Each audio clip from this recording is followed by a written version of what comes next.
In this video, we'll be deploying our Firebase functions to Firebase for the first time. If you do not have payment information set up, this is where the bonus section ends for you, unfortunately, because you require payment information to move beyond this point. This is because of Firebase and Google's freemium plans. They require you to set up payment information in order to do these procedures. Okay, so how do we deploy? Well, if you remember, in our package.json of our functions folder, we had a very specific method inside of the scripts called deploy. So let's go ahead and run that yarn deploy. And what that's going to do is it's going to do the same that serve does, but it's going to take our functions and actually deploy them to the cloud. And so it's creating node 14 beta, geocode, and places nearby functions. And if we go over here to our meals to go functions, and I quickly reload, we should see our functions pop up. There we go. It's that simple. And so if we took geocode here, right, it's served now at this URL, this specific URL. Also be aware that all of the information that you see on my screen, you cannot reuse it because we will be removing these functions and all of the credentials that you see me use throughout this section.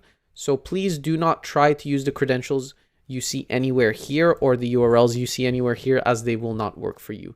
You have to release your own functions in order for this to work. So if we take this URL and we were to surf to it, by default, it's not going to really do anything. But if we do $city equal to Antwerp, well, that's going to return us the geometry information for Antwerp. And if we do the same for Chicago, that's going to return us Chicago's information. So our mock information is now operating behind this public URL. And it was that easy to release a server that now has our mock information available. And then if we take this and we said $location is equal to, and we went and we grabbed from our places mock folder a certain location here, we would see that we'll get our information back. So all of our mock information is now being served live behind these URLs. And it was that simple. Okay, well, Mo, how do I get this to work live then? Well, it's fairly simple at this point since we set everything up so beautifully. If we go over to our location service and we say over here that we'll replace this part with this, then we should basically, in a very simple way, be linking our actual output of our app to a live server being hosted on Firebase functions. And it works. Right now, we can search and get our mock information back from our Firebase function as if our app was actually running locally. So our data is now live. Okay, it's still mocked data, but it's live. And it was that easy to serve our functions, to update them, to deploy them.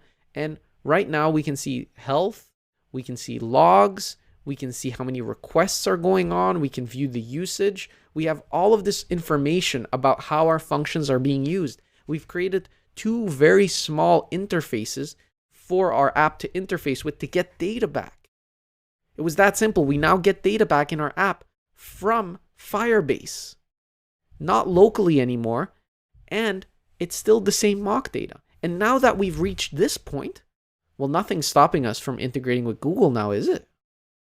Awesome. So from here, we'll be looking at, well, how do we extend out what we've done so far? How do we scale it? And how do we integrate with Google? Well, let's take a look at that.